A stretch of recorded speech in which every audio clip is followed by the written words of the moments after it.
nsuo special drink and afi diesel chocolate drink ene the coffee drink na afi need fufu ene the tabekwan so ekura yemu na ye ka mo say the social media handles how do ni nyina ye ka se boyi etwagu uko DSTV a your channel 360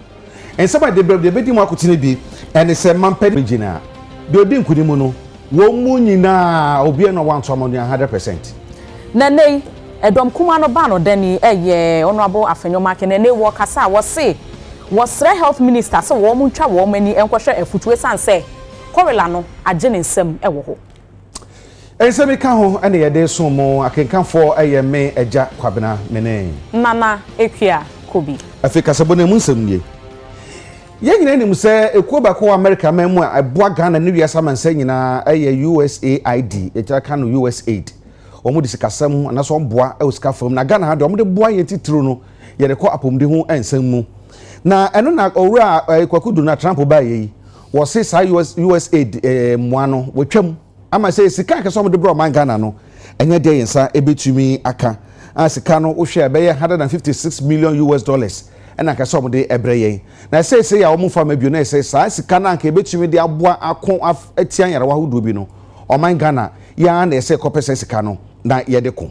na mampani His Excellency John Dramani Mahama ade to oman sa na hene no nyafo Kessel ato force na nimu no wo kire se e be yin se atumi tu sa na mo ne san se ato ani bre nyarewa hudo bi ti se malaria duane kire se kwada nya duane pani a ai se akwahye kwakire wo mu na afei awo hu nsem e bo hu dawuro family planning kwada totofe wa ye wo mo ne HIV AIDS yi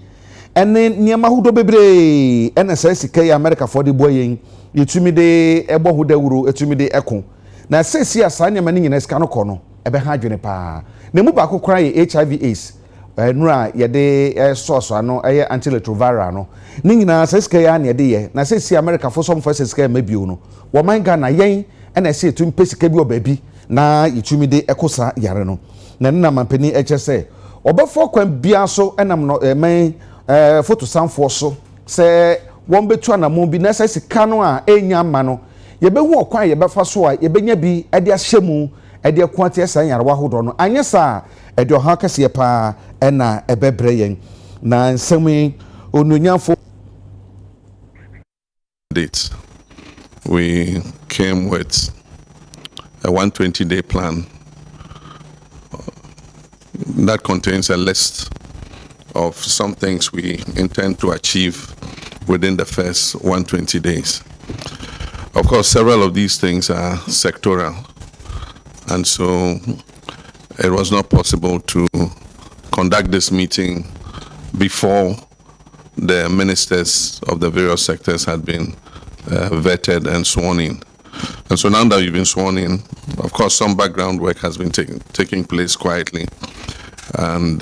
now that you've been sworn in, this meeting is meant to focus sectorally on the things that fall within your sectors. And that's why you've been chosen, because many of those issues are within the sectors that you are ministers of, so that we can hone in and make sure that we achieve them on target. Some are 90 days, some for somewhere 14 days, assemble a full cabinet within 14 days, we achieved that. And then some are within 90 days. Others necessarily must go with some things. For instance, the removal of some taxes and rationalization of taxes can only be in the budget, because you need to do revenue measures and put those tax instruments before Parliament. So all of you are supposed to focus on your sectors and work so that we achieve all the targets that we set ourselves in the 120-day plan. The Senior Presidential Advisor on Governmental Affairs is the chair and leading that effort. So you have to work closely with her so that we can make sure that we are faithful to the mandate that the people of Ghana gave us. And so that's the purpose for this meeting. I congratulate you again. And we'll now discuss the nitty-gritty and look at where we have reached. Some of the things like the National Economic Dialogue, the Planning Committee is working on. The Constitutional Review, we've set up the committee, and so that work is happening. The Minister of Education, who was amongst the earliest to be sworn in, has already moved quite fast with the issue of the National Educational Review. And so for those of you who were sworn in later, look into your sector ministries and the promises that we made, and then work as quickly as possible with the Senior Presidential Advisor on Governmental Affairs to be able to achieve those targets we've set ourselves. We know your word is your bond, and will be tied anyone who stands in the way of the performance of your promises to the people of Ghana. So therefore we pledge to use our utmost endeavors to ensure that we perform on the mandates that you have given us. We will not fail you, we will not fail the people of Ghana, and God be our helper. Thank you. And then on my morning and penny for be 2 man penny for a council of state in a Tom Swaba. Nasa Ukobunu East Mantem Mua. Omutu abani no na yejima hene pima pim yaw kabreso to so nan wono enedi nkunim. This victory is not a victory for him and him alone. It's a victory for the region and for the nation as a whole. Nobody lose this election. We all have won. I made my message clear that I alone cannot carry the load. I am going to partner with all assembly members, ECs, MPs, and ministers in the region to bring about development in the region. So as today I am speaking, I have already made several moves to bring development in the region. So my mandate will make it more powerful to continue whatever I plan for the region. In our region, our program is chieftaincy disputes. Chieftaincy dispute, we are praying that it will be eradicated. But naturally, I don't think it will come that way. But we'll have to try to manage whatever comes. Currently, we have problems in the roads, especially from Techiman to Far East. When I say Far East, from Atibu going to Winchi, Kajeji, and then Yeji, Onkoma, Abase, Amante, that is Far East. The roads there are very, very deplorable. So now that I'm giving the nod, I'll team up with my colleagues and then others to play our role to get our roads motorway done. It is not only the security people who should tackle it is all over. It cuts across. Nananum, the youth, whoever. We have to team up with the security men to keep this situation.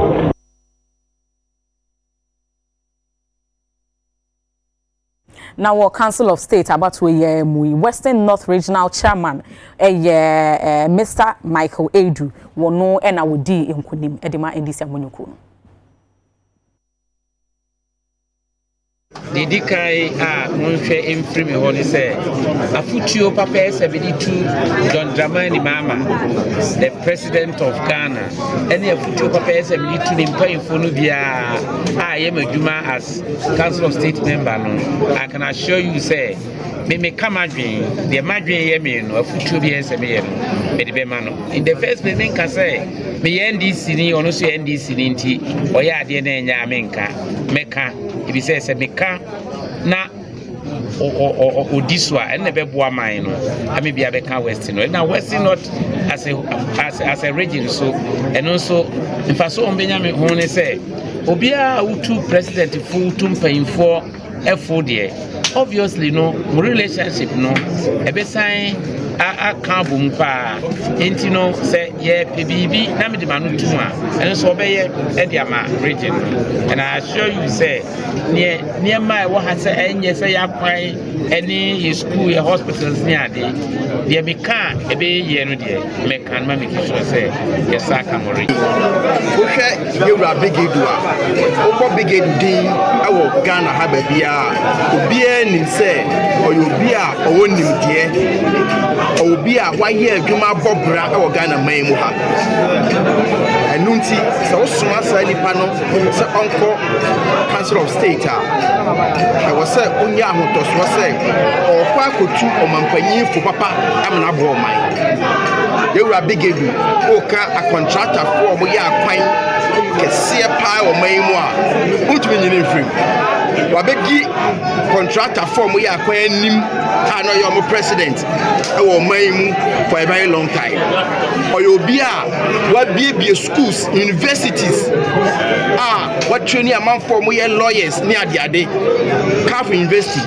ne dia oyobi a amanyosam so party politics onimu waye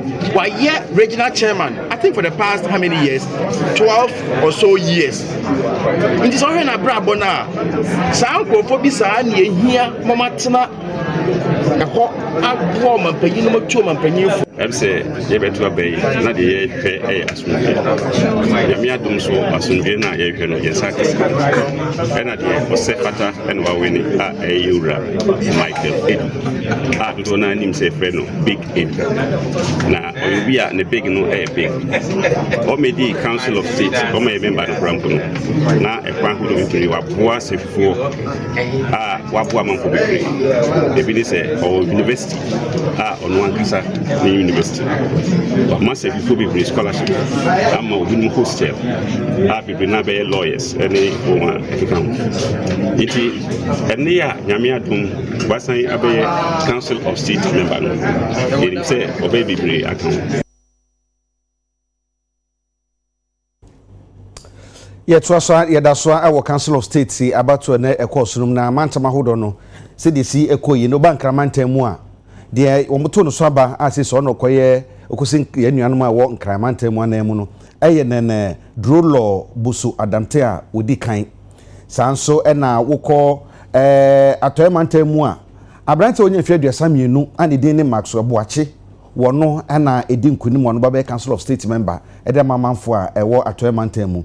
ɛna sɛ wokɔ framantam mu nso a abrante efra no Gabriel Adovo Kwame Gantanko wono nso ɛna edi nkunim na sɛ wokɔ Upper East Region ayo atifi apue mantam mu nso a Regional House of Chiefs wo mo dwam tenani wono ɛna edi nkunim ɛna fe omatifi do mantam mu no enka ne kumbungu mrahye bedwani odunyamfo Alhaji Mohammed Mumuni wono na edi nkunim ɛna sɛ wokɔ German North Mensin mu nso a Suma nanan matra konwa manhene ɛyɛ ɔde ne ho doctor afram Brimpon otosomiensa wono ɛna edi nkunu na sɛ wobɛkuma se a santemantam mu a basabasa yesi wo ho ɛnenti entumi amma so hwɛ sɛ de yɛsɛ mrante o meti baribari ebowura kuma se bebia omoto aba no ɛma basabasa yɛkɔ so ho abato no entumi ankoso na ɛha adwene yi papa pa ɛyɛ sɛm a police fo ni abre kra sɛ wo mo edi sɛ tu trasɛ ne nyama sɛm no wo mata bi no to de ne nti de si okuma se no sɛ yɛnhwɛ kakra enti sɛ wo hwɛ a abato no ɛbɛkɔ so no ɛna mrantie no na macho fuyi ɛna nam ho bebree ya abato no mo sɛsɛ niema na police fo gina ho a police fo entumi enkahwe na ɛno na abebeto dwa sɛ de siye no amafo wo kuma se ne potem asante mantam bu afu yie pa esan sɛ Council of State abato de empempi no enya de a bibi etisa no etasi oman abakosɛ mu se ekoto Council of State aba na amachofo edo on beti baribari e bakokɔ sɛsɛ niema ma abato no ntumi nkoso no enya de a etasi nanso we de esi okuma se ama sɛ wa hwɛ de hwɛ so ekoso TV so ya sɛ mna tie di free he so mu free he sɛ ho enti no mo baaye sɛ de enti no mbɛ sɛsɛ niema ama abato no ntumi ankoso no nyina no police fo ni abe yen hwehwɛ mu de ne ama sa mna tie ye sɛ niamra sam ne tutra sam ne sabi mpani na nim nsɛm huni no on betumi ahwe na yetumi eso mu na so twi bia obebi bia no yetumi ede ama wo mu nyina nti ye bekoso ami ahodo aka no so no ye de ho nsem eba bebre mu na de si okuma se no na enkoyi kura na me ebi kura nsi ma me hu kura da enti da se council of state abato basa be se tisabichi ye be se babofo betu ho na mon no me hu bibi esan se eya too much yen komra wo ho ene ye nyina we so na ye num nsuo okay ti ahwefo e be gina we so na yakwaje abofo nkrato ye sremo ye basisia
Adeshima ma yɛda mo asese munya abretwa ma yɛkɔto nkra afikase ebo no yɛto aso. Na nei edom kuma wo mo mahye fie wo makasa etia ye charges a ya drop wo mpanifo bi ho. Dr. Keso Atofos na ka ho bi. Dr. Samo Ofosu Ampofo wo mo ka ho bi ni mpanifo bi a wo mo ka ho. No wo mo kyerɛ ma wo mo say wo mo nti ase nsɛm a yɛde akwakoto so se ye ka ho asɛm. Na enne aban foforo ba ye wo so wo yi asɛm na to nkyɛn. Ghana fo no mi bi kura wo ho mo nsɛm da ho na nso enei ye ni wo masɛm kura ma wo mo am ye de wo mo kura kwakoto afiase wo mo nso a ye ni wo masɛm wie ye no nso a ɛda so da ho na nso mpanifo yi die aban foforo ba ye na nei ya twe wo mo nsɛm ni na atwe asan enti ene wo mo nte ase enti ene a wo mo gina ho a wo mo kasa wo mo sere se aban san nsɛm na wo keka na de wo mo nte ase enti wo mo nyi emfamfirim.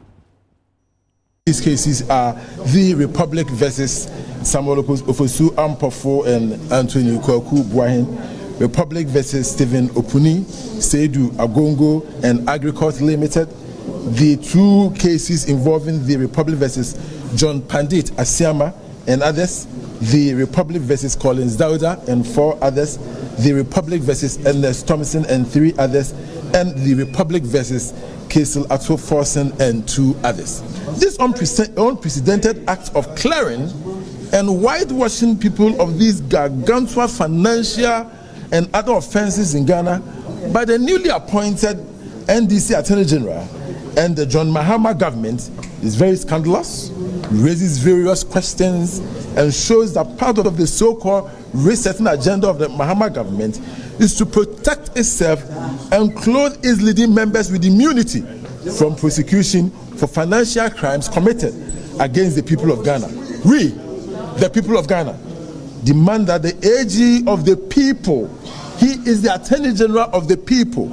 And so we, the people of Ghana, we demand that he provide reasons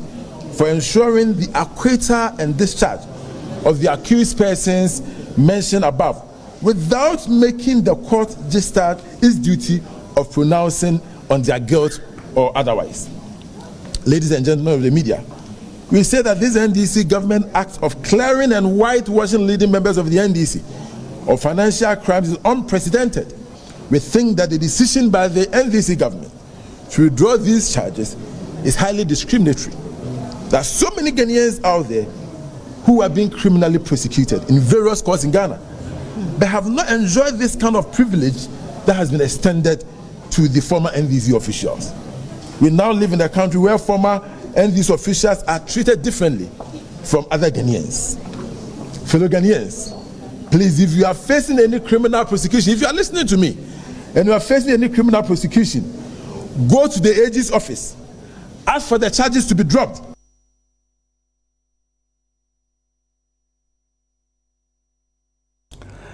Yeah, that's what I'm saying. I feel the speaker and Kasa near corner say, was say, or my say, bompire, almost ye be, and running near say, only a soft for name, I say, your phone in a kaboom, a bompire, na, in the new Sababonaka, say, many empire border. Now, was say, pie on Babono, next one on Bayeno. On Becon, my Sibijo Monkatanka, Bibia, or Mutinaka, yeno. Na say, whom Bonnie been a winter, my Sibijo for the name of Biomo Yesada and Quia, Sadan and Piebono, be ye free cry. In fact, when I was in Morocco, I was wondering why anytime I'm out of the seat, there's trouble. Immediately I hand over this order. I'm never present when you have those things. I remember just last week when I was moving to my office, I handed over to my second deputy speaker. Immediately he sat and started. Members were on their feet singing and saying so many things. I was still at my lobby. I didn't know whether to rush back to come and take over. And that would not show good leadership. So I restrained myself and watched all that happen. Why? And sometimes when wise men speak, and people don't listen, these are the consequences. There's good reason why the country differed from other countries and decided that the speaker must be one, not a member of parliament. Two, impartial, not neutral, impartial. So when you give a decision that people sitting on that chair can be partial, you've created disorder.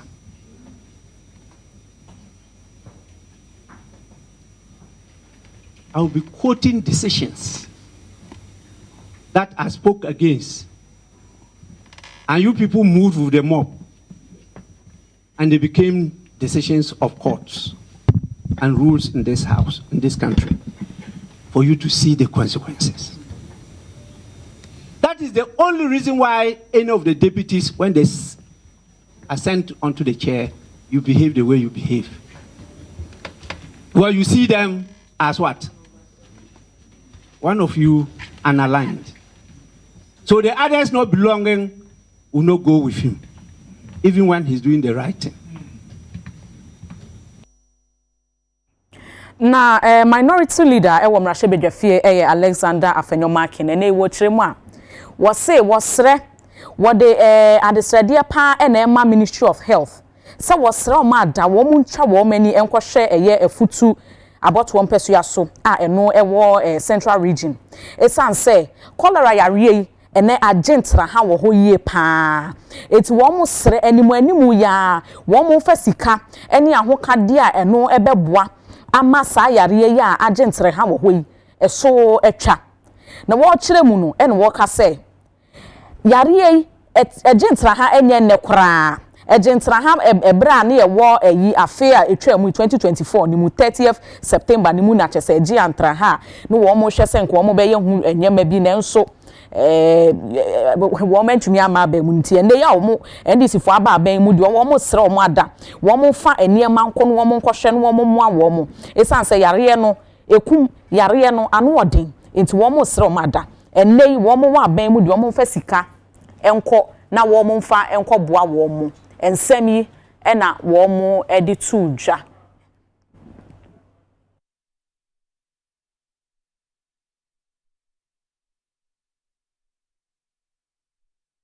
Ebi ade semama ye besan gina we so na yakoto nkreto so mienu madaroma mu ntwen yakoba ye beto mo so.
Adishma maye mamo akwaba yetu akase bono so ede amamo. Na krata minority leader ede beto abonten efa Cholera no ho no. Mom yenkotie ensem a wodi to eja. Mr. Speaker, it's been reported that 412 cases of outbreak of cholera in a Futu municipality has taken 3 lives. Mr. Speaker, currently we have the affected people in the Winneba Municipal Hospital, the Winneba Health Center, and the UEW Clinic. Mr. Speaker, the facilities there are very stressed. Most of these cases are coming from the shores of Winneba, the Inshona. Mr. Speaker, currently, according to the Municipal Health Director, they need operational expenses including funds for fuel, sanitation efforts, procurement of urgent supplies, essential medical supplies and treatment kits, as well as other logistical support for education and public awareness. The Municipal Assembly has no funds to support their program to help educate and to help our people who are suffering in various health facilities. Mr. Speaker, on my part, as a Member of Parliament, I've made available a pickup to enable the Health Directorate continue with its education and supported them with some funds for their activities. Mr. Speaker, this is not enough. The central government must immediately intervene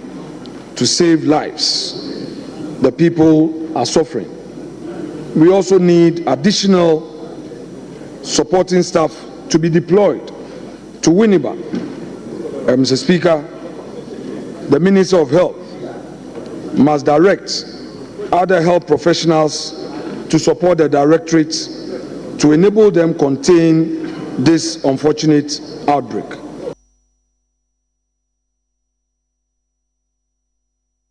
Na wasayare na efutu mahene na enyi gate dia to jechim so we wosre pa se bambofo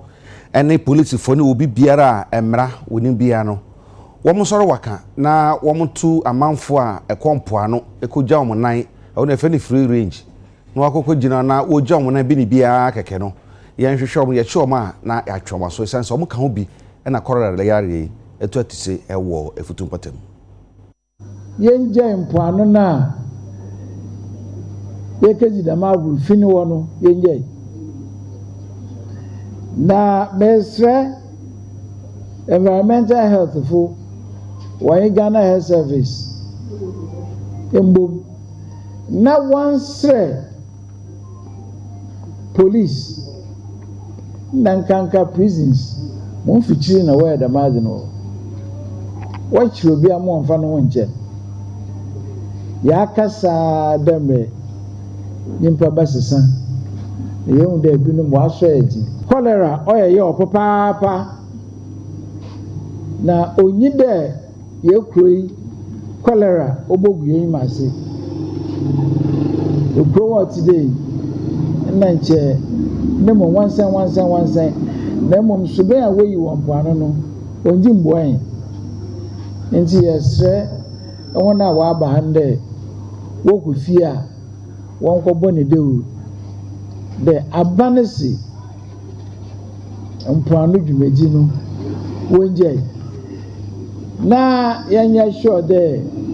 wona wa ye dokun wona wa chi onam ka kwemeji bembi ano ho ntew ekokro me ba ho wonsa ho ansa na bedidi na insufiso na fan yaade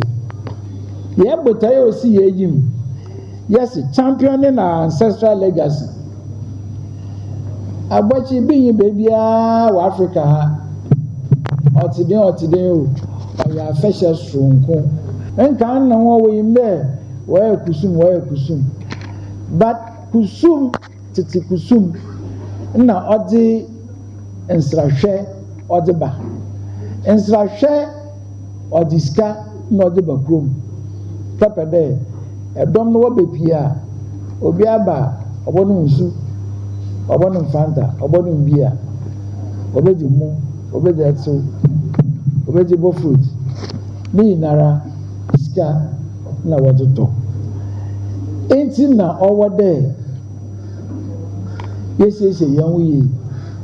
na yɛdidi dɛm afɛhyɛ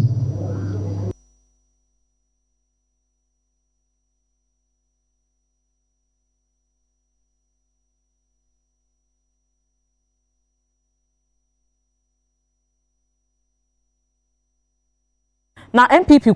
enoma ne bibi a wo mo ewo mrahye bedwafie wo makasa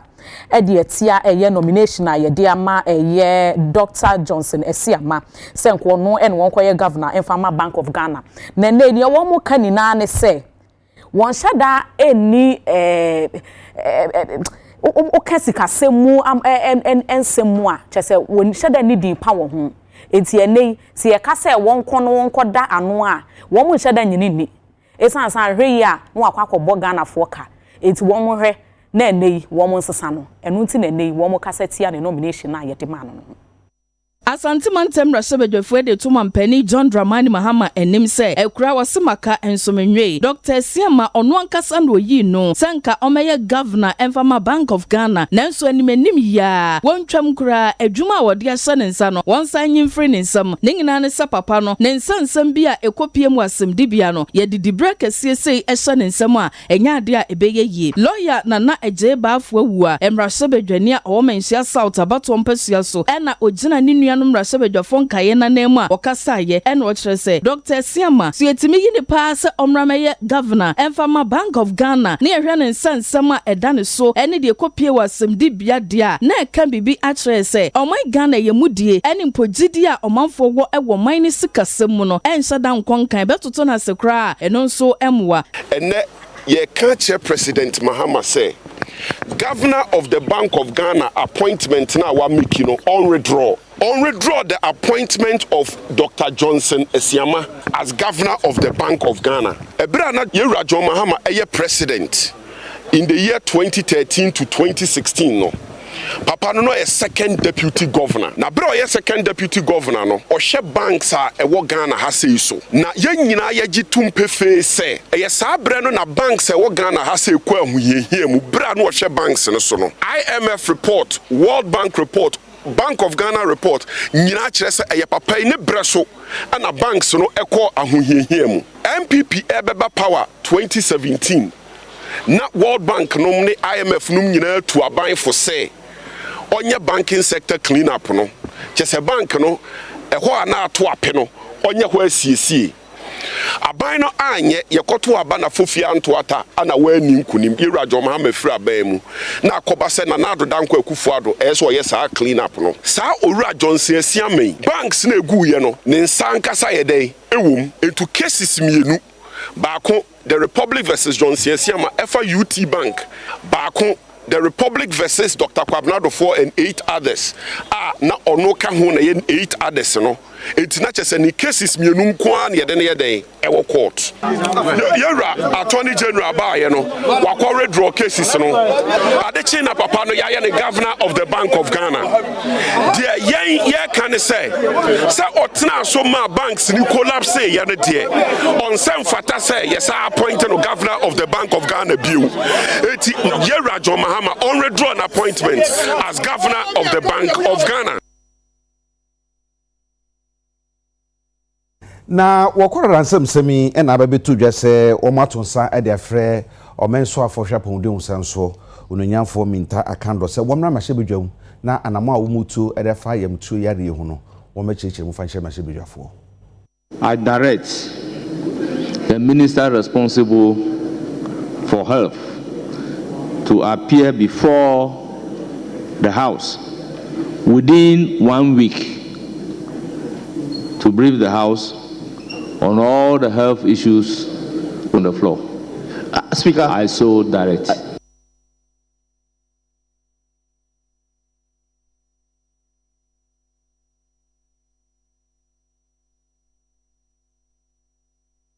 Operation Recover All Loots oral na 18 of December 2024 ene de wo mo bae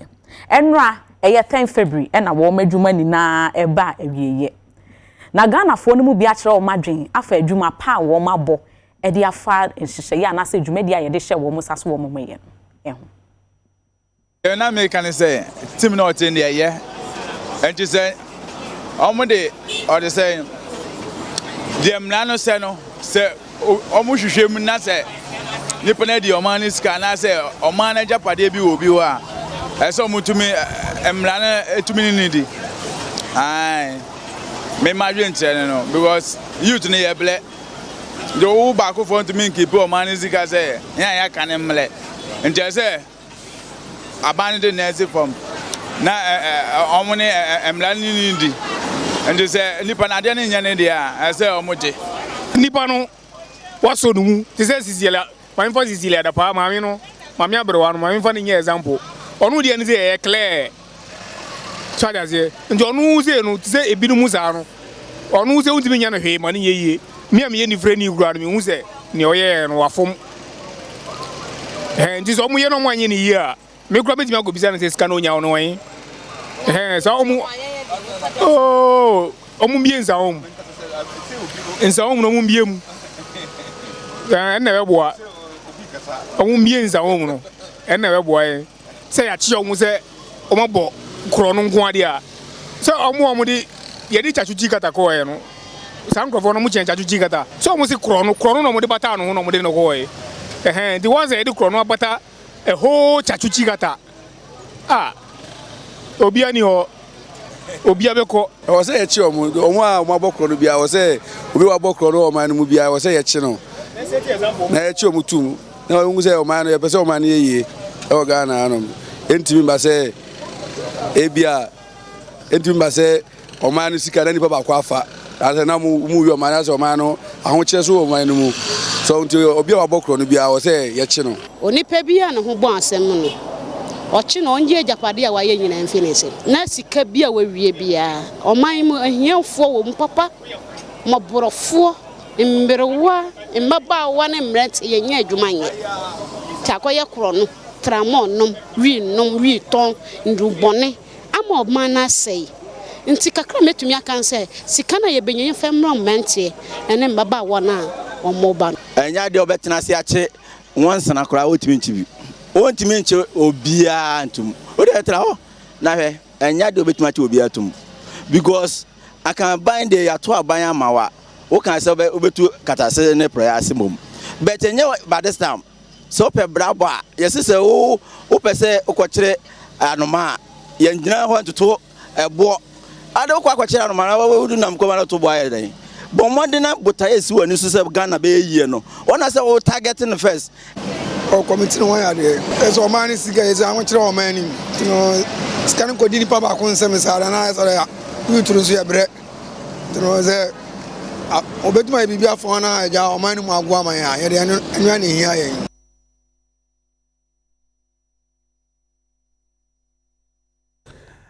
ayreho sama esie wo me ahodo ni tituru ni kumase ne se obeti ese eja to na ba ko esie a aye asefem sam yosu ene ayreho kase pa na esi wo ginya ase a ewo kumase ona esi ni ba ene ne mame ensa wunyina ahyedworo be esanse dua to bibi omutienti na no na amrahye bedwafo asante mantemu awuno nyafo asenso gbache do ma no kyerese de ekoso asante mantemu no ha dwene ye pa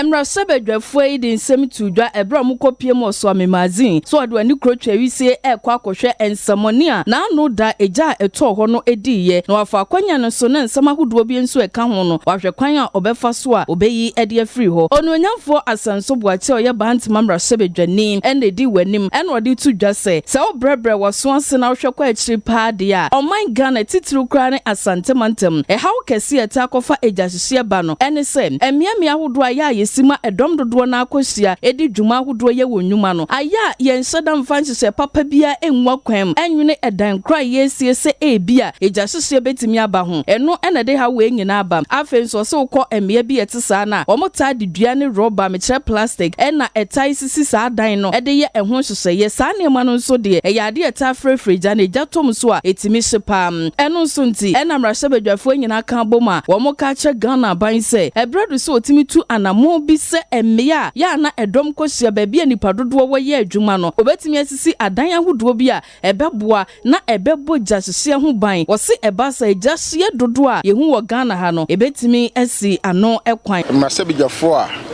ewo kumase kro kɛseɛ mu ɛna yaka ho abom na yɛboa ma kumase mpuntuo ɛkɔnani na yɛka ho bom sɛ yɛpɛ yɛboa ma kumase mpuntuo no kɔsoro no ɛna yɛte sɛ atoyɛ nkyɛm kɛseɛ bi asi so ame magazine ha enti yɛte bibi saa no na ɛsɛ sɛ yɛba ne bɛhwɛ deɛ maa no ɛbaeɛ na yɛwɔ amonamontuo bi nso a yɛtumi atu ho. All these places, I will call them informal commercial centers. And yeah, they are buying a planning, say marketing be brave sanity. And you know, structures in temporary structures. And you know, a so say, as I say, near buying tenancy. Near Pequan, before garages has a hano, near marketing, business car, near they are planning near permanent structures. A boama fire no ya prevent nti na hia say obi bia be boa ama dwumadi a MP se wokumase ya no ye pese start CCTV cameras ye be fixing no magazine ha nyina boni ahodo a ekoso wo magazine oja ahodo said ye be ya o ha obi si a ye betimi akwakohwe cameras no na yehu adekora a ede saa ha no ebaaye.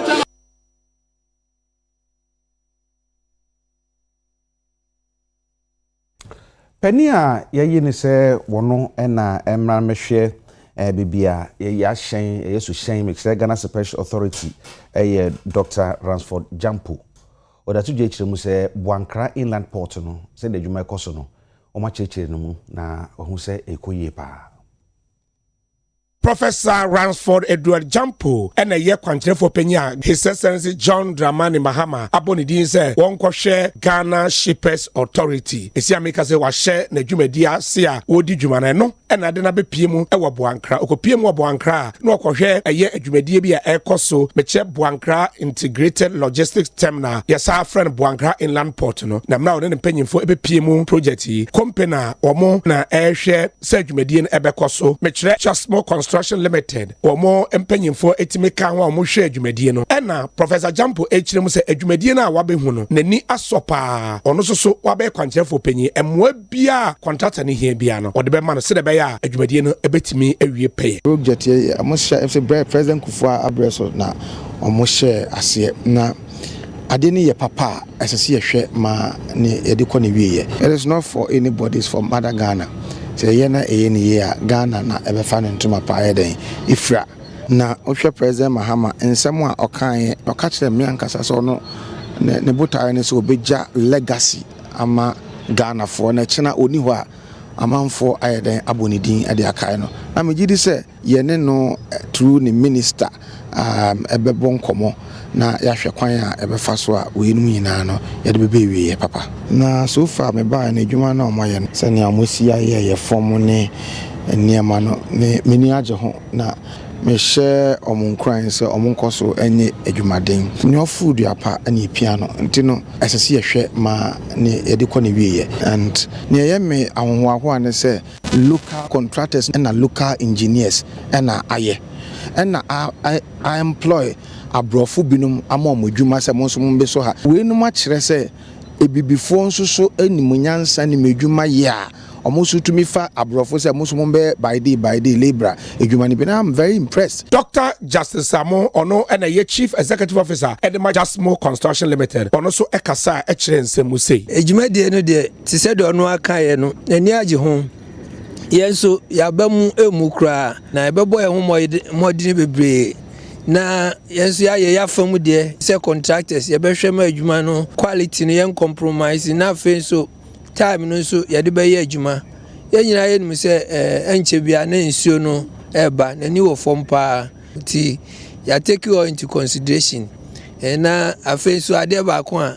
yes say na daroma okona okodu ni officer na ohwe nkrata mu wi na otwa nani abehwe ye sabi skasem so na opia skasem no so a megidi say obeba besra ebio no na eyade foforo kra eno echi no eye project director edema Buankra Inland Port Dr. JB Cranton York any youth in Central for twetwe nkomo ema ono so edin sem say tudwa. Last time Parliamentary Select Committee on Transport almost trying we were around 70% thereabout. But this year the Nyamin Chadie half time na be see no we to me the eduma na kosure could do the 82%. Yeah need that to say sikana ohwehwe say nsa beka no eba obetumi the eduma na konkan pa ma obi ani age.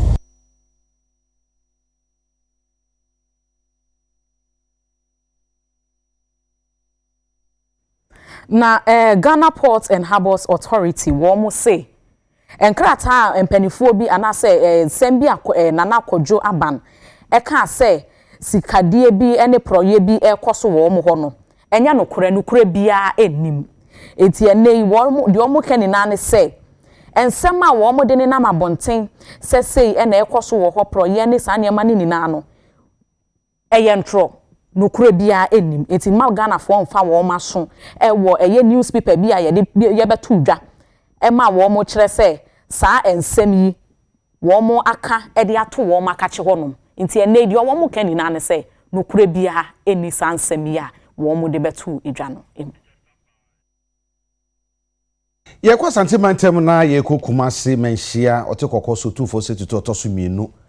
wayi ne chiame foforo na ode ato chiame anem se dibre na wode amano no asu yie pa emodu yie pa nti onhwe se ode ne kuredie be ye adwuma no letumi abo acheman asanteman Ana akwasi apia esi ameka se amane ne amamre kwan wasai akire ni wura asante ne otumfo osetutu otoso mienu se oka eye otumfo achiame no ho na no na asante ne otumfo osetutu na wokasa na okire se ya chiame a no kredie nkuto na wo se ode bo bra okire se enam se achiame adwumadi omudi no esombu ye pa na asem bia ebefiri wano ababia no eti se de ohene no na aka na enam se ne ohene beka bia no wo na wo be chirechiru anaso beka aba biatino no kredie ene amane ne amamre kwanzo no eno ene wo se wo ye otumfo chiame na so ye chiame a otimi efa so e de bo obra otumfo chiame de enkrofo ku efie komi ache da eji wo be enye wo so ye baba ba mu ache sa e mo ba mu ache wie na abedru ha de na asem na ye no kranku a no ane se wo de no kredie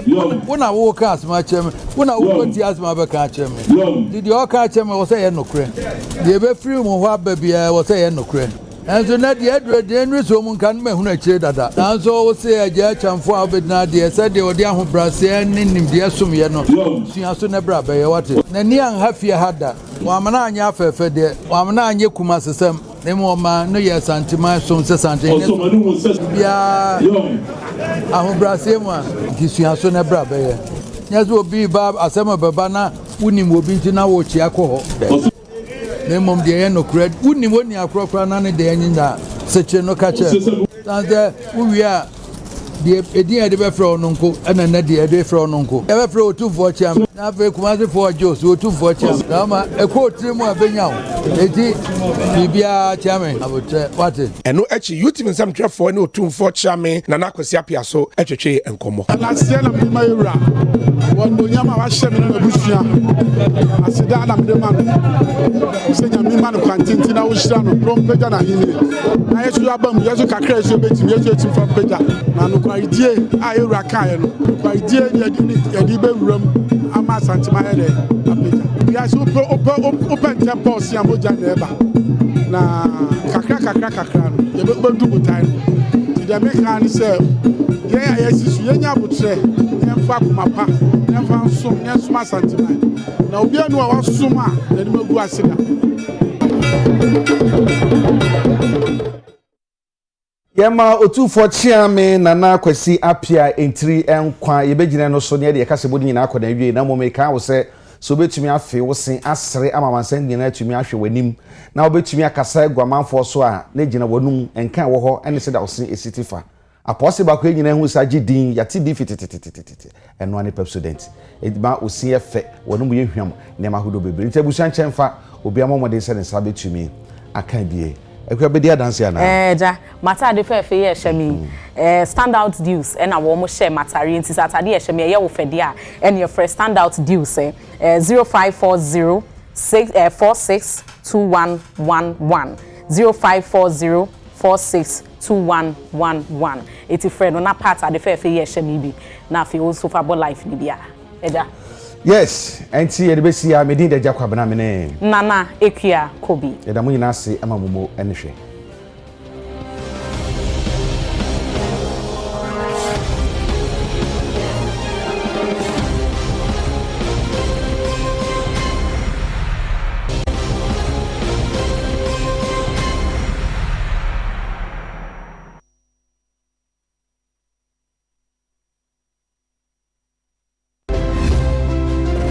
To NLA 590 Mobile. Today we will discuss how you can win cash by playing 590 on your phone or online. Visit 590mobile.com.gh or dial *959# on any handset or network and choose option 6 on the menu for PERM 2.